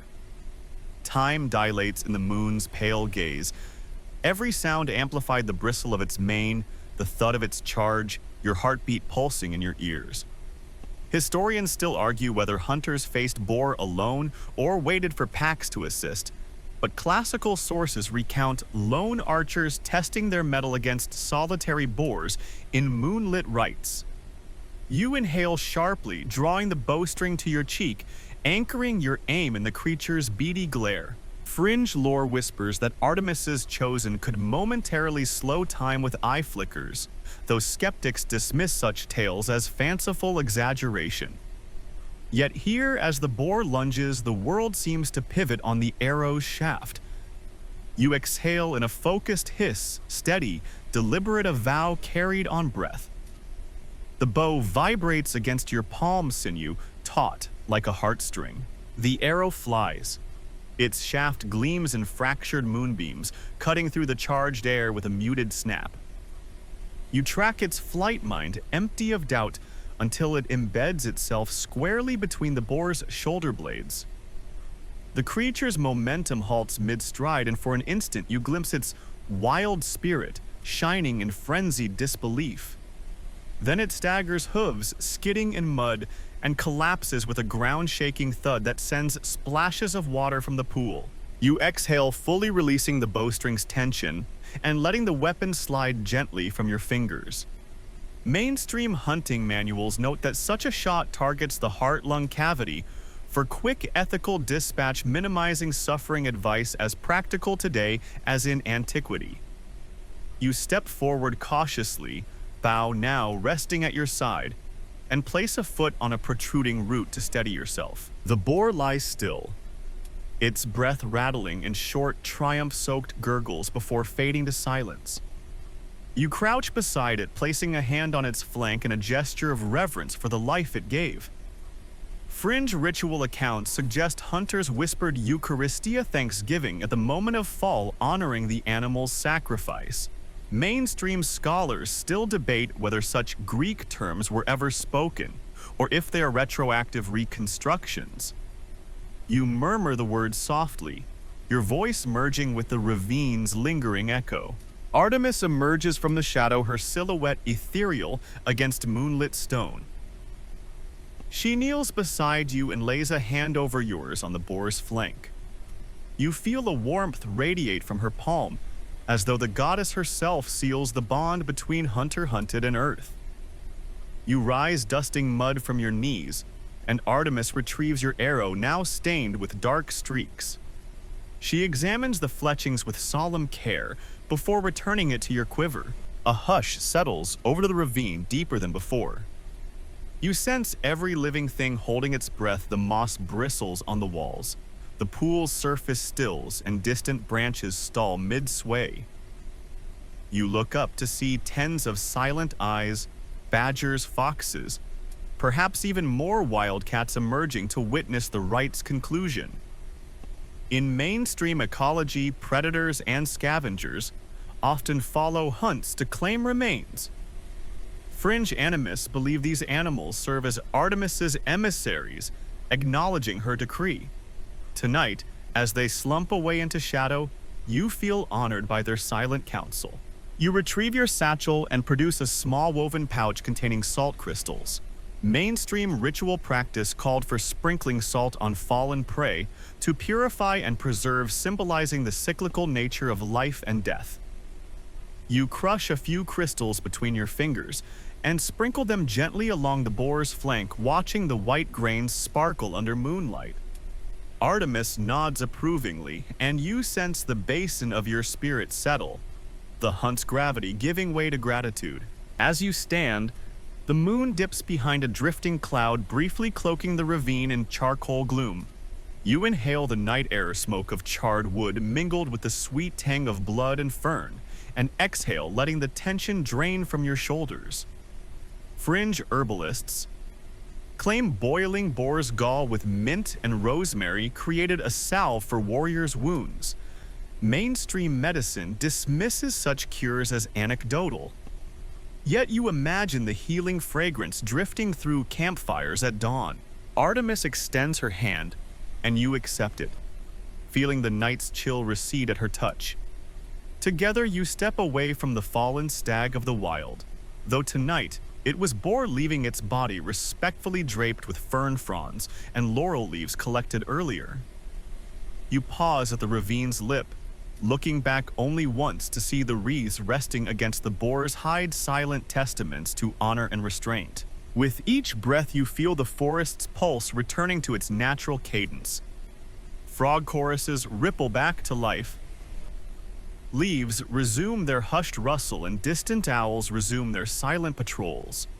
Mainstream environmental studies note that forest ecosystems rebound quickly after small disturbances. Here, the land seems to welcome the restoration of balance. You squeeze Artemis's hand, gratitude spilling in silent tears. Ahead, the forest floor slopes upward toward familiar oaks and birches, the grove's threshold, beckoning you home. You begin the ascent, every step lighter than before, buoyed by the night's profound communion. Artemis walks beside you, bow resting against her shoulder, her diadem's crescent gleaming like a silent promise. As you reach the grove's edge, dawn's first faint glow brushes the horizon, a pale promise of new beginnings. You step into the opening where oak pillars stand like sentinels, and Artemis pauses. She turns to face you, eyes reflecting both pride and gentle admonition. The hunt is over, but the journey continues beyond moonlit woods. You bow deeply, heart full. Artemis inclines her head and whispers a final benediction in ancient tongue words you do not understand yet feel in your bones. Then, with a flicker of silver light, she steps back into mist-draped shadows, leaving you standing in the liminal space between wild and civilized dawn. You descend from the grove's oak threshold into a whispering hollow where dawn's first glow has yet to reach the air, still heavy with moonlit memory. Historians still argue whether hunters paused at such dawn-kissed hollows to consecrate their return, or pressed straight toward hearthfires. But local antiquities records mention rock-cut benches beside spring-fed pools where returning devotees rested. Here, amid ferns still slick with dew, you sense that pause a moment, suspended between night's hush and day's bustle. The hollow's floor is carpeted with pale moss that sways gently in an unseen breeze, each frond tipped in silver. A mainstream detail emerges: mossy niches were often chosen as natural altars, their soft beds earning offerings of bread or grain rather than stone. You kneel on this living cushion and press both palms against its cool surface, feeling the subtle pulse of life beneath a living map of countless footsteps winding through centuries. Fringe ethnobotanists suggest some mosses were considered soft as prayer, their touch said to comfort restless souls, though skeptics note such claims likely arose from poetic fancy. You close your eyes and imagine the moss's fibers threading your spirit to the forest's heart. Above you, the sky brightens imperceptibly, and you notice clusters of early morning mushrooms, ivory caps just opening to the soft light. Their gills flutter in the breeze like tiny dance floors hosting unseen sprites. Mainstream mycology records that these are likely Amanita effulgens, a species noted for its mild hallucinogenic spores, though local herbalists caution breeders against their use. Fringe legends claim these mushrooms granted temporary sight into the spirit realm, allowing hunters to glimpse Artemis's hidden glories. You inhale the cool, earthy scent, Whether you taste spore or promise remains a question for dawn's wiser scholars. You rise and brush dew from your trousers, your footsteps muffled by the thick moss. A few paces ahead, you spot a slate slab set into the earth, its surface etched with a faded inscription. Kneeling, you trace the letters, ancient Greek words that read, "To those who honor silence, the forest unveils her secrets."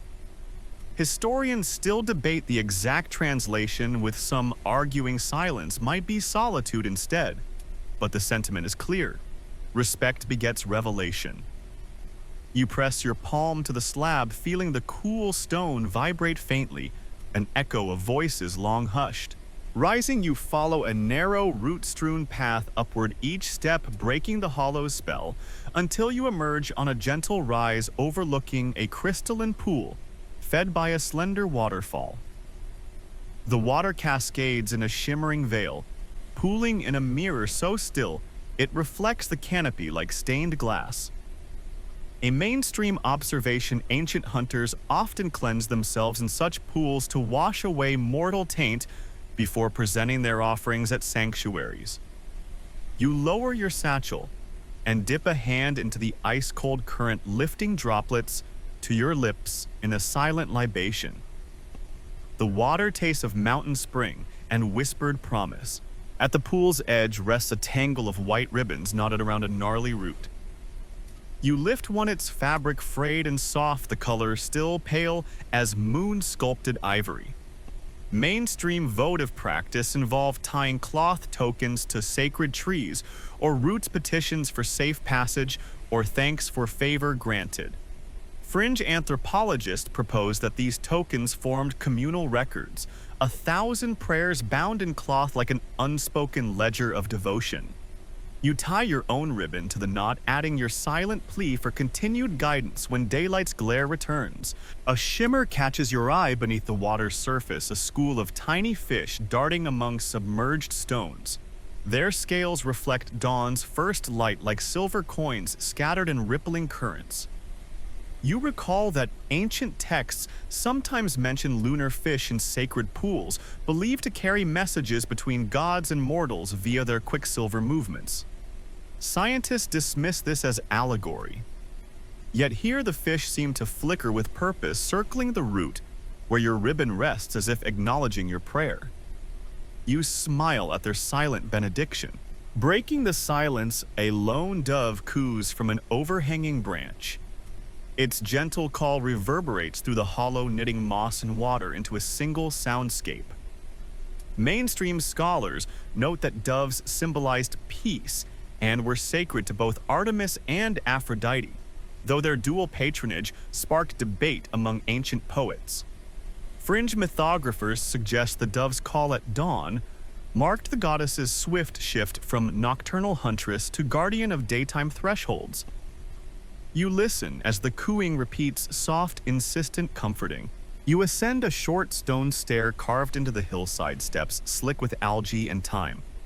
At the top, you find a low wall of rough-hewn stones forming a semicircle open to the sky. Within lies a scattering of honeycomb fragments, golden combs still sticky with crystallized nectar. A mainstream fact: honey was a common offering to deities, its sweetness seen as fitting tribute to divine favor. Yet these combs bear no container suggesting they were harvested from wild hives, risky business in moonlit woods.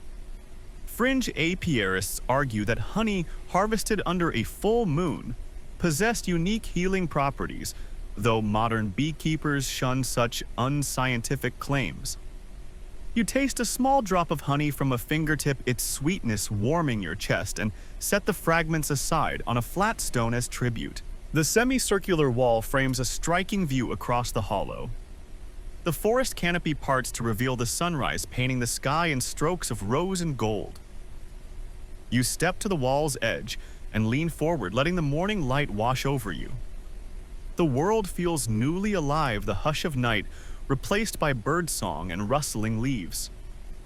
A mainstream detail: Greek hunters timed their hunts to end at dawn, believing the transition honored both goddess and nature cycles. You exhale, feeling the tension of night's exertion dissolve in sunrise's embrace. Beside you, Artemis appears once more, bow slung casually across her shoulder. She stands in profile against the dawn, the crescent of her diadem aglow like a pale jewel. You bow deeply, offering silence in place of words. She inclines her head, eyes soft with approval, then extends her hand to guide you down the stone steps. You place your hand in hers, warmth imparting both strength and gentle farewell. Together you descend toward the edge of the hollow, where the forest floor blends into cultivated hillside, a reminder that the wild yields to the world beyond. With each step you carry the forest's pulse within you, the hush of moss, the echo of chants, the tremor of arrow flight, and the solemn communion at the boar's side. You release Artemis's hand at the grove's mouth, the cultivated sunlit slopes beckoning you home. You pause at the final oak pillar, reaching out to touch its bark one last time. A mainstream bit temple doors often bore oak carvings to symbolize protection, and passing beneath them invoked divine oversight. You imagine that ancient devotees felt this same hush before venturing home, their spirits buoyed by moonlit favor. Fringe romantics insist the bark itself records each visitor's presence in whispering grooves, though scholars dismiss this as fanciful. You press your palm and feel only smooth bark and something faint like a pulse. You step forward into a meadow bathed in morning light, the silent hunt, complete yet echoing in every sense. As you cross the final threshold, Artemis's domain fades, but its imprint lingers within your bones, a testament to a night spent bridging mortal and divine. You stand at the edge of the meadow where the golden dawn meets lingering shadows. Heart still thrumming from the boar's fall, and by your side rests a carved heart-shaped vessel filled with offerings, gleaming berries, pale grains of barley, and a single white feather. Historians still argue whether offerings to Artemis focused more on food-crafted tokens or symbolic items, but inscriptions from Brauron cite votive pomegranates and barley as common gifts. You lift the vessel, feeling its cool weight, and step into the center of the clearing, where a flat stone bathed in dawn's light awaits. Kneeling, you arrange your gifts upon the stone, as Artemis taught, grains in a neat pile. Berries pressed into their center, and the feather laid across the top like a silent bridge between earth and sky. Mainstream ritual manuals note that offering grains first acknowledge the goddess's role in fertility and harvest, while berries symbolize the sweetness of her favor. Yet here, beneath a sky painted in rose and gold, the act transcends simple symbolism. It feels like a vow of respect etched into the world. Fringe anthropologists speculate that feathers represented lightness of spirit, guiding prayers on the wind, though skeptics dismiss such interpretations as poetic flourishes. You place the feather gently, its whiteness glowing in the incoming sunlight. A soft breeze stirs, carrying the scent of wild mint and morning dew. You inhale deeply, then stir the grains with a fingertip, letting them cascade like a miniature waterfall. As each grain falls, you whisper, Ea Artemis, a chant you've carried through moonlit rituals, now reborn in daylight's hush. The sound echoes off distant oaks, rippling through the meadow like unseen ripples on water. You notice that the grains scatter in concentric arcs, forming patterns that recall the pebble spirals in the hidden shrine. Historians still debate whether such patterns were accidental or intended as divinatory maps, but you choose to see in them the forest's own signature of approval. Next, you pick up each berry between thumb and forefinger, pressing it with gentle intent before rolling it toward the stone's edge, allowing it to tumble into the grass beyond. Mainstream sources indicate that rolling offerings away from the altar symbolized the embodying of blessings into the surrounding land. Fringe traditions suggest the flight path of each berry carried prayers to specific directions: east for new beginnings, south for strength, west for introspection, and north for guidance, though few records confirm such directional systems. You release your final berry toward the rising sun, its color bright against the pale green blades. Finally, you bow your head and place both palms flat against the stone, closing your eyes. The weight of the world seems to pause as you offer silent gratitude for guidance skill and communion with the wild. A single shaft of sunlight breaks through the canopy, illuminating the vessel's empty bowl and leaving a golden halo on the stone surface. Artemis emerges from the tree line, stepping into light, and raises a single finger to her lips in a gesture of blessed quiet. You feel her presence wrap around you like a soft cloak, warm and reassuring. From behind you, a chorus of bird calls rises as the forest awakens, warblers trilling, doves cooing, and robins heralding the new day. In mainstream ecology, dawn choruses signal renewal and boundaries between night and day. In mythic contexts, they mark the goddess's shift from huntress to protector. You lift your gaze to the canopy, meeting Artemis's serene eyes. She nods once, a silent benediction upon your offering. You rise, brushing dust from your knees, and step back from the stone. The vessel remains now empty of gifts but full of intention, its contents dispersed into land and sky. You sense the meadow itself breathes in the offering. The grasses bending in gentle acknowledgement. Fringe naturalists claim that petals pressed into soil can alter plant growth, though mainstream botany dismisses such claims. Nevertheless, you imagine new shoots unfurling in gratitude beneath rye-colored stalks. Artemis lifts her hand, and the breeze ripples through your hair. You lift your face to the sun as warmth floods your skin, feeling a profound calm settle in your chest. The clearing, once a stage for silent hunts and solemn rites, has become a sanctuary of thanks. You step toward Artemis, who offers her bow and quiver as tokens of shared purpose. You accept them, feeling their well-worn weight and the hum of recent ritual power. Together you walk toward the forest's edge, where oaks and birches stand sentinel. Each step carries a soft crunch of grass mixed with dew, as though the land itself applauds your passage. A mainstream detail surfaces. Hunters traditionally retrace their path home exactly to avoid confusing following predators, though here the path feels less utilitarian and more poetic, every footprint an echo of reverent procession. You sense the forest's pulse beneath each footfall, guiding you back to the world beyond. You glance at Artemis's silhouette against the wood, her form softened by morning mist. She turns her head slightly, her profile etched in silver and gold, an embodiment of lunar and solar grace entwined. You offer a final smile of recognition. No words needed for gratitude and respect have been sealed in every chant, every arrow flight, every offering placed in this sacred space. You step beyond the clearing's threshold, leaving behind the stone vessel and its silent testament. The meadow stretches out before you, sun-dappled and alive, beckoning you toward dawn's promise.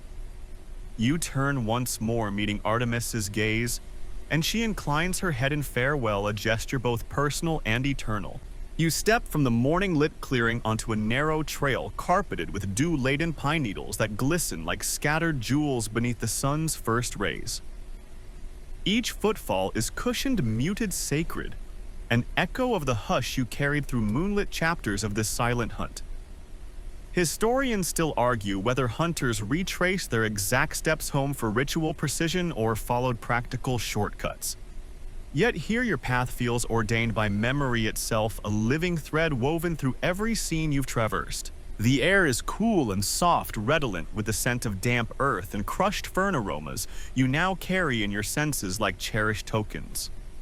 You recall the polychrome shards at the oak threshold, the mossy shrine's silver spirals, the carved crescents on birch bark, and each memory ripples through you like gentle water.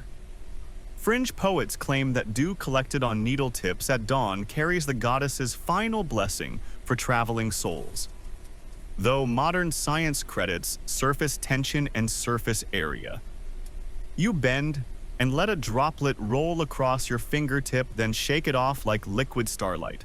Branches overhead arch in a cathedral of soft green and gold, filtering sunlight into dapples that dance across your path. You pause beneath a young oak sapling, its slender trunk, bearing your earlier finger-carved notch, a silent signature left in gratitude. You run a fingertip over the notch, feeling its shallow groove catch dust and dew. Historians still debate whether such carvings were later interpreted as amateur graffiti or heartfelt prayers. For you, it remains a pact etched into living wood. A gentle breeze stirs, lifting leaf litter in delicate, swirling eddies. You inhale the breath of the forest and let it settle in your chest, reminding you of the whispered chant beside the stone altar, Aya Artemis, its cadence now imprinted within your own rhythm. Mainstream scholars note that returning hunters often repeated invocations on the way home to release sacred tension built during the hunt. Fringe mystics suggest these refrains nourish the forest's dream life while mortals slept. You hum the chant softly, words melding with wind and bird call. Sunlight strengthens, illuminating clusters of dew-speckled spiderwebs strung between ferns like crystalline tapestries. You step lightly around each filament, marveling at how these silken bridges collect the forest's subtle artistry. A mainstream observation, spiderwebs were sometimes collected by herbal practitioners for wound dressings due to their antiseptic qualities, though fringe herbalists claim they also trap spiritual discord. You close your eyes and picture the web's gossamer threads, absorbing any lingering fears, leaving only calm in their wake. As you descend towards a familiar fork, one path leading back to cultivated hillside, the other veering into deeper woods, you choose the left trail that curves gently upward. You pass the spot where you first glimpsed flickering frog eyes among mossy stones, then the boulder where the yew bough was strung and tested. Each landmark greets you like an old companion, their silent forms offering nods of recognition. You smile, whispering thank you to oak and boulder alike. The trail narrows once more, flanked by bracken and dew-bright grass, until you emerge beneath two sentinel birches whose trunks bear faint ceremonial glyphs, the gateway through which you once passed into deeper mysteries. You pause between them, placing a hand on each trunk, feeling the faint hum of wood and sap. Mainstream archaeologists identify such paired trees as markers of liminal spaces, while fringe animists believe they guard the divide between the sacred and the mundane. Here they stand as gentle guides, ushering you back to the open world without slamming the forest's gate. Beyond, the path opens to a sun-dappled slope where a scattering of stone benches overlooks a rolling meadow. You settle on the nearest bench, its surface cool beneath you, and lift your gaze to the forest's edge where mist still clings to shadows and light dances at the treetops. You breathe deeply, chest rising and falling in measured repose. Recall floods in the still pool's mirrored sky, the boar's final thud, the sharp flight of arrows, the chorus of dawn birds. Each memory blends into the next, a tapestry of moonlit hush and sunlit promise. A pair of deer appears at the meadow's far edge, their coats ruddy in morning light. They pause, ears flicking, then step forward to sip at a hidden spring. You stand, heart fluttering at their quiet presence, wildlife restored to calm routine. You recall fringe lore saying deer return to water at dawn, to wash away their night's shadows. Mainstream ecology attributes the behavior to hydration needs. Either way, you bow your head in gratitude for their continued grace. Your satchel rests at your side, still holding the final honeycomb fragments and the empty vessel. You lift the vessel to your lips, imagining it filled once more with sparkling spring water, though you carry only its weight in memory. Historians note that water vessels borne from hunt to hearth symbolized life's continuity. Fringe dreamers claim such vessels hold a drop of the night's moonlight forever. You let your thumb brush its rim, tracing the etched heart shape, and feel the weight of every journey sealed within.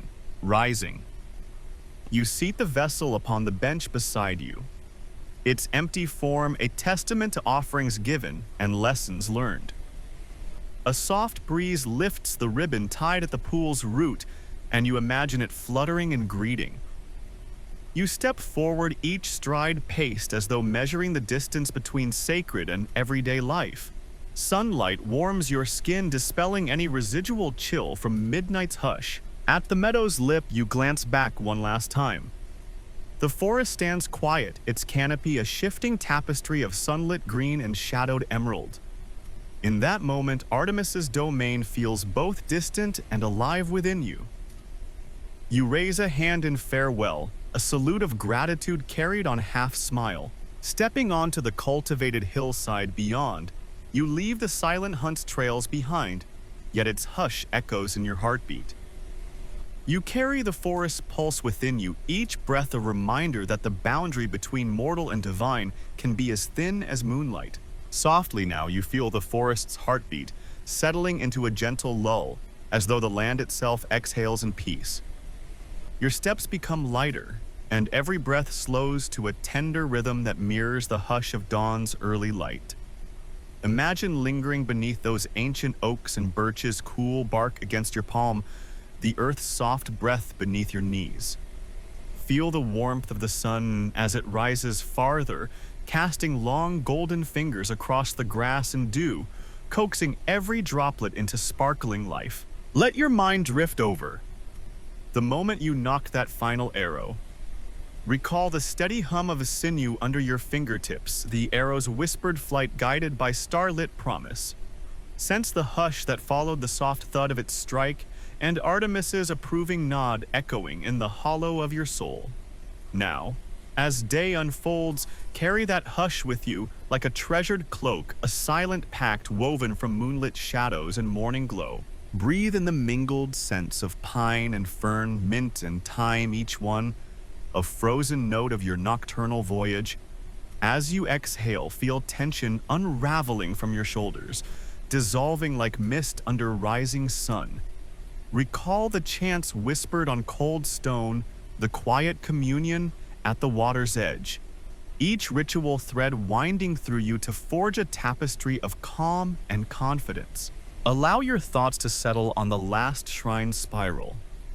Now etched in memory, its pebble pattern, a gentle mantra you can return to whenever the world feels too loud. Imagine that soft spiral unfurling in your mind's eye, each curve a gesture of serenity, leading you back to that mossy basin under the moon.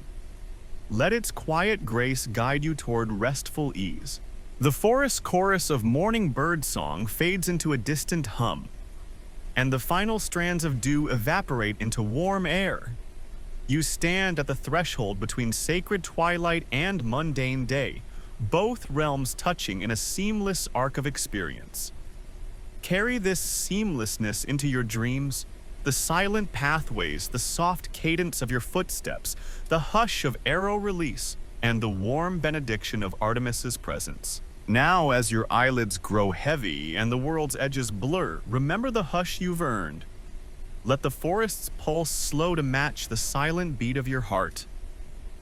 Drift gently into slumber, cradled by images of moonlit leaves whispering in silver light, by the promise of soft dawn breaking over ancient groves. Sweet dreams.